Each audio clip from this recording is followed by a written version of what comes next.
Dinas Pendidikan Kota Depok menyatakan Wanson School Indonesia telah menyalahi aturan karena tidak mempunyai izin sebagai tempat penitipan anak atau daycare.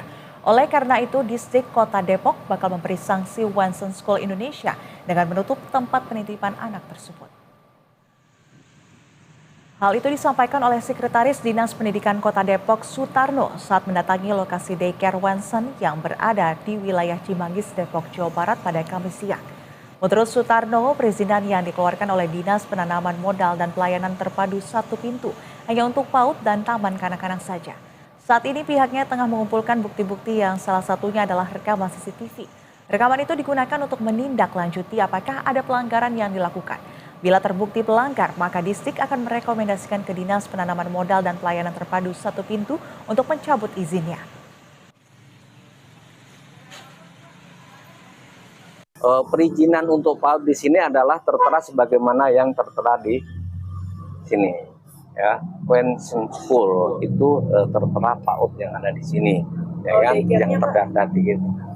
Saya belum menemukan di rekomendasi dari Dinas Pendidikan terkait dengan itu, tapi akan saya cek kembali ya, karena yang terdata di kami rekomendasi yang diberikan untuk diterbitkan izin PAUD atau Tim kuasa hukum korban kekerasan terhadap anak di daycare Wanson, Depok, Jawa Barat bersama dengan Kementerian PPPA mendampingi para guru Wanson dalam pemeriksaan lanjutan yang digelar oleh pihak Polresta Depok pada Kamis siang. Pemeriksaan terhadap para guru ini guna melengkapi bukti-bukti dalam kasus penganiayaan anak oleh pemilik daycare Wanson di Kota Depok. Kepada tim kuasa hukum korban, para guru mengaku mendapat ancaman setelah membongkar kasus penganiayaan yang dilakukan oleh pemilik daycare sekaligus PAUD dan TK Wanson. Sementara sudah ada lebih dari 15 anak yang menjadi korban kekerasan. Namun sampai saat ini baru 2 orang tua yang melaporkannya, termasuk juga orang tua balita usia 9 bulan yang mengalami dislokasi pada salah satu kakinya.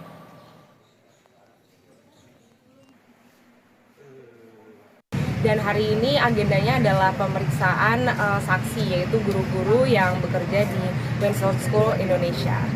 Untuk itu kami pastikan kami juga selaku tim advokasi kasus ini juga akan melindungi para saksi, karena kemarin kami juga sudah pergi meminta asistensi khusus kepada LPSK. Tapi yang jelas lebih lah dari 15. Kalau untuk korban sendiri yang Mbak dampingi berapa orang sih? Sejauh ini ada 2. Keluarga korban dan saksi kasus penganiayaan balita oleh influencer di Depok mendatangi LPSK. Mereka meminta perlindungan selama kasus berlangsung. Kuasa hukum keluarga korban dan sejumlah saksi kasus penganiayaan balita yang merupakan influencer parenting, Meita Irianti, mendatangi Lembaga Perlindungan Saksi dan Korban. Kedatangannya ke LPSK untuk mengajukan perlindungan agar keselamatan keluarga dan para saksi dapat dilindungi selama proses hukum berlangsung. Meski saat ini keluarga korban belum menerima ancaman, pengajuan tetap dilakukan untuk mengantisipasi adanya intimidasi dari pihak manapun ke depannya. Tidak hanya keluarga, melalui kuasa hukum keluarga korban, sejumlah saksi juga mengajukan permohonan pengamanan. Data saksi yang meminta perlindungan tidak akan disebarluaskan untuk meminimalisir intervensi dari pihak manapun selagi kasus ini berjalan. Terkait dengan ancaman atau intimidasi sejauh ini memang belum ada secara nyata, tapi hal-hal yang kemungkinan akan terjadi bisa saja. Oleh sebab itu kita sebagai langkah preventif sebelum hal-hal intimidatif tersebut terjadi, kita